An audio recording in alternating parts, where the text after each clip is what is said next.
Right away, Eagles fans, today the energy is off the charts, because talking about the Philadelphia Eagles is talking about history, pressure, expectation, and, of course, emotion right down to the final second. After that rough Black Friday loss to the Bears, the mini-bye, the national scrutiny, the division stakes, everything pointed toward a Monday night where the solutions would finally show up. Not perfection, not magic, but something cleaner, sharper, more intentional. And the pregame buzz only fueled that belief. Reports said Nick Sirianni would take more control of the offense, injecting his own vision into a unit that had been stuck, predictable, and running painfully short on rhythm. It felt like the moment of adjustment, the spark of a turnaround, the season's turning point. So go ahead and hit that like button, because the analysis is just getting started, and you won't want to miss a single moment. Because the honest truth is the offense did not improve. Jalen Hurts delivered the worst performance of his career, a 5-turnover meltdown that derailed any chance of sustaining momentum. Kevin Patullo once again struggled to find that elusive play-calling feel. The offensive line, usually the heartbeat of this franchise, continued its inconsistent stretch, leaving the ground game stalled at moments it absolutely needed to assert itself. And yet, somehow, despite all of that chaos, Philadelphia still had a real shot to win the game in overtime before Hurts forced the ball into a window he shouldn't have trusted. A heartbreaking ending layered on top of an already frustrating night. But even in disappointment, you could feel something shifting. For the first time in weeks, there were glimpses of intentional offensive design. Pre-snap motion, RPO wrinkles, designed QB movement, rolling the pocket, more crossing patterns. Saquon Barkley breaking loose with his second 100-yard game of the season, averaging more than 6 yards per carry. And it wasn't just about perception, the numbers backed it up. Against the top 10 Chargers defense, the Eagles still put up 365 yards of offense while averaging 5.5 yards per play. That simply does not happen when an offense is completely broken. It happens when an offense has ideas but also critical mistakes. 5 turnovers erase everything, and that's what makes this game such a maddening watch for fans. The solutions were there, but the execution was nowhere near good enough. So now the question becomes whether those concepts continue. Adam Schefter made it clear that Sirianni's involvement isn't going anywhere. The team has lost 3 straight. The offense has been predictable, and if you're the head coach, this is the moment you put your fingerprints all over the product because the accountability is yours whether you like it or not. Sirianni stepped in because he had to, and based on what we saw, even with the turnovers, it might be the best thing to happen to this group down the stretch. More balance, more motion, more creativity, more urgency, and yes, more running the football, something this team desperately needs as the offensive line fights through regression and injuries. Still, we can't ignore the elephant in the room. Over the last 3 weeks, A.J. Brown has looked like a top wideout again,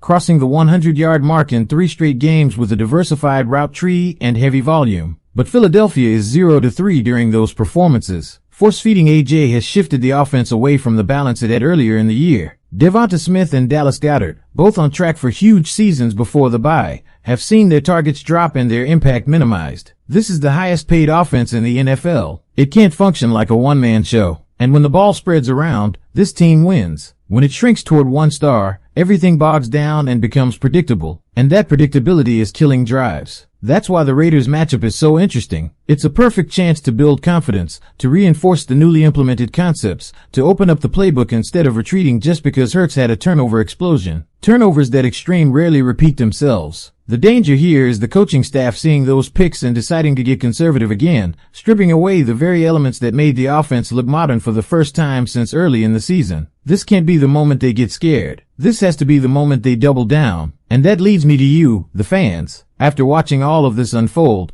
after seeing the mistakes, the flashes of creativity, the balance issues, the regression on the offensive line, the reemergence of A.J. Brown, the disappearance of Smith and Goedert, and Sirianni stepping into a larger role, what do you think is really holding this offense back right now? Picking up right where we left off, Eagles fans, the tension surrounding this offense isn't just about mistakes anymore. It's about identity. And the Raiders game presents a crossroads moment in that search for who this team wants to be. Because if Philadelphia sticks with the same concepts they showed against the Chargers, pre-snap motion, RPOs, movement throws, balanced distribution, a commitment to the run, this offense has a real chance to wake up. But if they retreat into old habits, leaning on predictable drops, static formations, and forced targets, then the next 4 weeks could look a lot like the last 3. And that's the nightmare scenario for a roster with this much talent. What makes this especially complicated is the interior contradiction happening on the field. A.J. Brown has been undeniably dynamic over the last 3 games. He's looked explosive, physical, unstoppable once the ball is in his hands. But as the offense funnels through him, the unit becomes narrower, easier to defend, less versatile. DeVonta Smith was on pace for a career year before this stretch. Dallas Goedert was putting up career-best marks in touchdowns and consistency. Suddenly both are afterthoughts, while the offense, despite Brown's production, has stalled. It's not because A.J. is the problem. It's because balance is the solution. And right now, the balance has vanished. The run game tells the same story. Saquon Barkley finally exploded for over 100 yards for just the second time all season, showing juice, vision, and urgency behind an offensive line that has struggled to stay healthy and consistent. But instead of leaning on what was working late in the fourth quarter and in overtime, the Eagles abandoned it, turning the game into a scenario where Jalen Hurts was forced to win it with his arm despite already having 4 turnovers. That's not adjusting. That's not staying committed to identity. That's panic. And panic leads to picks, stalled drives, and avoidable losses. And then there's Sirianni. His fingerprints were all over that Chargers game, and whether fans loved every call or not, the concepts were fresh. They were modern. They were overdue. Adam Schefter was clear. Sirianni's role in the offense is only going to expand from here. He had to step in. He had to take control. And the early returns, conceptually, offer genuine hope that he's willing to evolve. The question is whether he stays committed in the weeks ahead or gets spooked by Hurts' meltdown. Great coaches don't run from new ideas the first time something goes wrong. They refine them. They reinforce them. They build around them. This is Sirianni's moment to prove he's in that category. One other element Eagles fans can't ignore, even with all the chaos, this team is not far away. They lost an overtime heartbreaker with 5 turnovers. They put up 365 yards on one of the league's top defenses. They averaged well above their season norms on the ground and through total yardage. That does not look like a team without answers. It looks like a team searching for discipline, structure, and confidence. A team that could snap back into form quickly if it stops beating itself. So the next step is simple. Carry the positive concepts into the Raiders game, get everyone involved, rely on the run to steady the offense, spread the ball, protect Hurts from unnecessary risk, and take advantage of an opponent you should dominate. Blow them out. Reset the confidence of your quarterback. Remind the locker room what a complete offensive performance feels like. Because once you build that foundation, the final stretch of the season becomes a runway instead of a cliff. And that's what makes these next 4 games so intriguing. This team is talented enough to make a run. The league this year is wide open. No dominant monster is standing at the gates. But the Eagles can't get where they need to go if the offense keeps tripping over itself. Sirianni has inserted himself into the conversation. The concepts against the Chargers were proof that innovation is possible. Now the question is whether the follow-through is coming or if the team slips back into old patterns again. For all of you watching, for everyone riding the roller coaster that this season has become, the real question now is simple. Do you believe this offense can rediscover its identity in time? And if they do, how far do you think this team can go? Let me know your thoughts. Drop your take in the comments, hit that like button, subscribe for daily Eagles coverage, and stick around. Your next video is already on the screen. Picking up from that exact moment, let's push this conversation a little deeper, because the truth is Eagles fans aren't reacting to just one loss or one bad performance. What you're feeling right now is the weight of 3 straight games in which the team looked like a shell of what it was supposed to be. This roster was built to dominate, to close games, to outscheme and outmuscle opponents, not to trip into self-inflicted chaos. And that's what's really boiling beneath the surface. This offense hasn't just underperformed, it has undercut its own potential. And that's why these adjustments matter so much. You can see flashes of a modernized approach. You can see what happens when the playbook finally starts to breathe. When they move Hurts outside the pocket, he looks more decisive. When the play calls layer concepts instead of telegraphing intentions, the offense finds rhythm. When Saquon Barkley gets real opportunities, he brings an edge and explosiveness that changes the tone of a drive. These aren't random positives, they're indicators of what a functioning offense could look like if the staff commits to these principles instead of using them sporadically. Because if we're being honest, the Chargers game showed exactly what this team is right now, a group with a high ceiling and a dangerously low floor. A team that can go 75 yards in a blink, then make a reckless decision on the very next possession. A team that looks innovative on one drive, then confused and chaotic the next. That inconsistency is what crushes momentum, frustrates fans, and forces the defense to carry an impossible load week after week. And everyone can see it. The players, the coaches, the fans, the league. The responsibility now sits squarely on Nick Sirianni's shoulders. This isn't about who calls the plays, it's about who defines the identity. And identity is built through repetition, clarity, and conviction. If Sirianni keeps pushing the creativity we saw early in that Chargers matchup,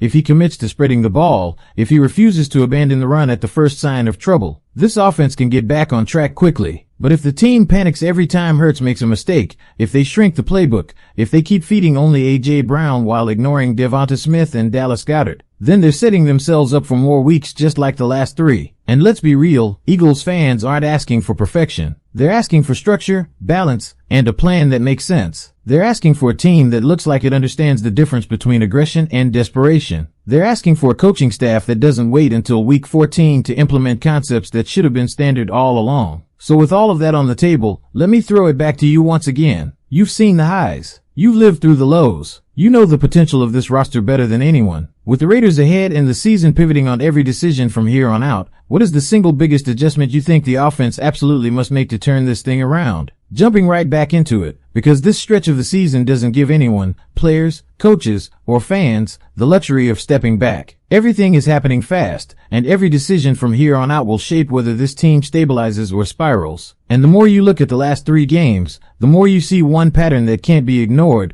This offense is reacting instead of dictating. Instead of setting the tone, instead of forcing defenses to adjust, the Eagles keep finding themselves adjusting to everyone else. That is not who this roster was built to be. Take the Chargers game as the perfect example. The blueprint for success was right there. Early motion, diverse route concepts, rolling Hurts out of the pocket, RPOs with actual intention, a run game that finally punched back after weeks of inconsistency. And then, when the game hit the fourth quarter, win or lose time, the Eagles drifted away from all of it. They went back to static formations, heavy reliance on isolation routes, and a pass-heavy mindset that ignored what had worked all night. It's not just questionable, it tells you exactly why this team keeps tripping over itself. They find answers, but they don't trust them long enough for those answers to shape the identity of the offense. And that's why these next few weeks are such a test for Sirianni. This isn't about saving a season anymore, it's about proving he can evolve. Proving he can identify what works and commit to it instead of reverting under pressure. When Adam Schefter says Sirianni is taking more control and that involvement will continue,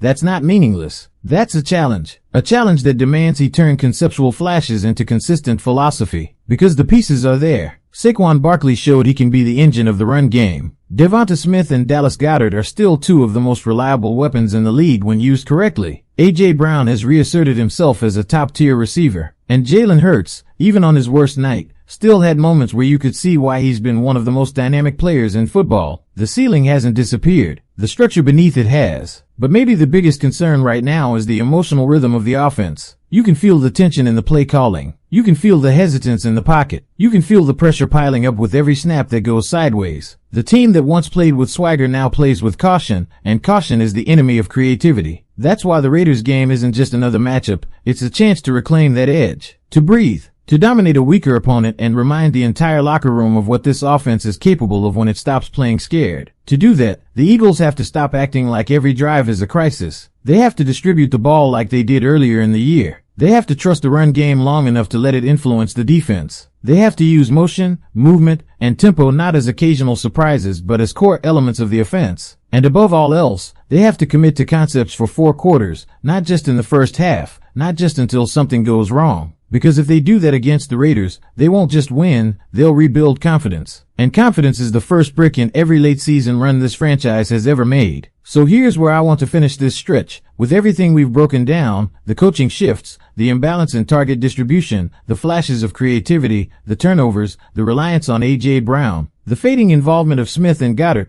the inconsistent commitment to the run, what do you think will be the true make or break factor when the Eagles take the field for the next game? Picking up from that exact point, because this moment in the season doesn't give the Eagles a single inch of breathing room, and everything we've been talking about feeds into one final truth. The margin for error is completely gone. This team is out of runway. Every drive, every adjustment, every series from here on out is going to determine whether the Eagles claw their way back into the conversation or fade into one of the most frustrating collapses this roster has ever produced. And the way they respond will say everything about who they are, not just as players, but as a coaching staff and as an organization. When you go back and really study those last 3 outings, a pattern jumps off the screen. This offense doesn't trust itself. You can see it in the hesitation before the snap, the late throws, the second guessing on simple concepts, the way the play sheet shrinks the moment adversity hits. Earlier in the season, this team had the swagger of a group that knew how to impose its will. Lately, everything feels tight, reactive, almost nervous. And when you play that way in the NFL, you let the opponent control the narrative. That's exactly what's been happening, and it's why even the good concepts aren't translating into wins. But here's the thing every fan watching can feel: the answers are there. This isn't a team searching blindly in the dark. It's a team that finds the light, then flips the switch off the moment a mistake happens. The Chargers game proved that. Pre-snap motion created leverage. Moving the pocket gave Jalen Hurts clearer reads. Crossing routes opened space against a top-tier secondary. Saquon Barkley gashed one of the league's best run defenses. The offense looked layered, intentional, modern, until the Eagles abandoned the very formula that had been working. And that's what has to be fixed right now. That's the actual turning point. Not some new playbook. Not some miracle fourth-quarter drive. It's commitment. Commitment to the concepts that actually work. Commitment to a balanced distribution of touches. Commitment to the run game even when the scoreboard tightens. Commitment to keeping DeVonta Smith and Dallas Goedert involved so defenses can't key in on A.J. Brown. Commitment to playing with the confidence this roster was designed for instead of the hesitation that has defined the last 3 weeks. Because this team is too talented to play scared, too experienced to play sloppy, too explosive to settle for being predictable. The Raiders matchup isn't just an opportunity, it's a reset button, a chance to dictate instead of respond, a chance to rebuild rhythm and trust, a chance to get the offense out of its own head and into its actual potential. And if the Eagles seize that moment, if they lean into the same concepts that showed real life against the Chargers, then this season is absolutely still in front of them. 4 games is an eternity in the NFL when you stop beating yourself. You can feel the frustration, but you can also feel something else under the surface, the sense that this team is one complete performance away from snapping back to who they were built to be. One dominant outing from unlocking confidence. One game plan built on balance and trust instead of panic and reaction. One Sunday where they actually stay committed to what works instead of abandoning it midstream. So now the question becomes the biggest one of the entire season. With everything we've seen, everything we've broken down, everything this roster is capable of, do you think the coaching staff will actually commit to the formula that gives this offense its best chance to succeed? Or are we in for more of the same? You can feel the frustration, but you can also feel something else under the surface, the sense that this team is one complete performance away from snapping back to who they were built to be. One dominant outing from unlocking confidence. One game plan built on balance and trust instead of panic and reaction. One Sunday where they actually stay committed to what works instead of abandoning it midstream. So now the question becomes the biggest one of the entire season. With everything we've seen, everything we've broken down, everything this roster is capable of, do you think the coaching staff will actually commit to the formula that gives this offense its best chance to succeed? Or are we in for more of the same? You can feel the frustration, but you can also feel something else under the surface, the sense that this team is one complete performance away from snapping back to who they were built to be. One dominant outing from unlocking confidence. One game plan built on balance and trust instead of panic and reaction. One Sunday where they actually stay committed to what works instead of abandoning it midstream. So now the question becomes the biggest one of the